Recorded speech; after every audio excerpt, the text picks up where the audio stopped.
सर्वसमावेशक विकासासाठी प्रत्येक नागरिकाची नोंद घेणं अत्यावश्यक आहे, असं स्पष्ट करत राज्याचे मंत्री अतुल सावे यांनी जनगणनेच्या महत्त्वावर भर दिलाय। त्यांनी म्हटलंय की प्रत्येक माणसाची जनगणना झाली तर प्रत्येकाला त्याचा थेट फायदाच होईल। राज्यभरामध्ये विविध शासकीय योजना राबवताना अनेकदा लाभार्थ्यांपर्यंत योजना पोहोचवण्यामध्ये अडथळे येतात। हे टाळण्यासाठी प्रत्येक नागरिकाची माहिती, त्याचं वय, त्याचं उत्पन्न, व्यवसाय, सामाजिक स्थिती यांचा तपशील असणं गरजेचं आहे। यासाठीच जनगणनेला सरकारकडून अधिक प्राधान्य दिलं जात आहे। प्रत्येक माणसाची जनगणना झाली पाहिजे, कारण त्यातूनच आपण सरकारी योजनांचा योग्य तो लाभ देऊ शकतो। नोंद नसेल तर तो माणूस व्यवस्थेपुढे अदृश्य होतो। सरकारकडून डिजिटल माध्यमामधून जनगणनेचं स्वरूप हे अधिक अचूकरित्या आणि गतिमान करण्याचा प्रयत्न सध्या सुरू आहे। यामध्ये नागरिकांनी सहकार्य केल्यास गरजूंपर्यंत योजनांचा लाभ हा थेट पोहोचवणं शक्य होईल। एक माणूस, एक माहिती आणि एक हक्क ही संकल्पना प्रत्यक्षात उतरवण्यासाठी जनगणना हा पहिला टप्पा ठरतोय। आता लोकसहभाग किती वाढतो हे पाहणं औत्सुक्याचं ठरेल। जनगणना करण्याचे केंद्र सरकारने जाहीर केले, काय आपली प्रतिक्रिया?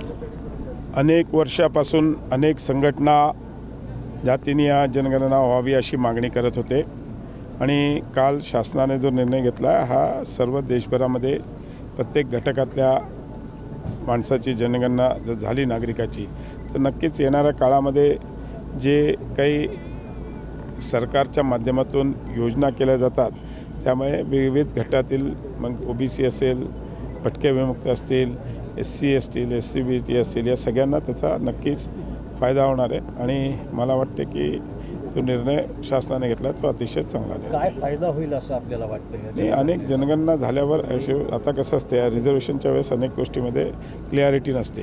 ज्यावेळेस ही जनगणना नक्कीच पुढे क्लिअरिटी येईल आणि त्या हिशोबाने सगळ्यांना त्याचा बेनिफिट मिळेल। सर, युद्ध हवा की बुद्ध हवा, आपलं वैयक्तिक काय मत आहे? एक गोष्ट लक्षात ठेवा, प्रत्येक भारतीय नागरिकांच्या मनामध्ये आज चीड आहे की एवढं शांत सगळीकडे चालत असताना 10 वर्ष काश्मीरची परिस्थिती अतिशय वाईट होती।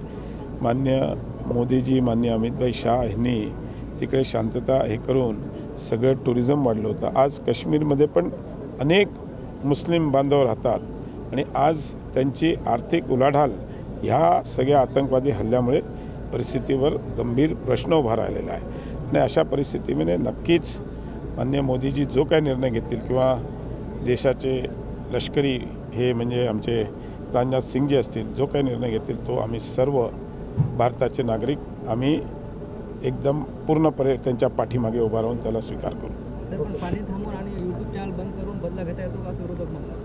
असे मी तुम्हाला सांगितलं ना की हा प्रत्येक नागरिकाची भावना आहे की यामध्ये ज्यांनी हे आतंकवाद्यांनी केलं त्यांच्यावर कारवाई झाली पाहिजे आणि ती कारवाई त्यांना पाबंदी आणण्याकरता जे काही करावं लागेल आणि ते माननीय पंतप्रधान असो, माननीय देशाचे संरक्षण मंत्री असतो, यांनी जो काय निर्णय घेतील त्याच्यामध्ये आमच्या संपूर्ण भारतातला एकही नागरिक त्याला विरोध करणार। सर, आता आपण बोलताना नांदेडच्या ट्रॅफिकचा उल्लेख केला, काय प्लॅन आहे? ट्रॅफिकमध्ये अनेक सिग्नल्स आणि काही ठिकाणी वन वे वगैरे मी मागे आलो होतो मागच्या 10 दिवसापूर्वी।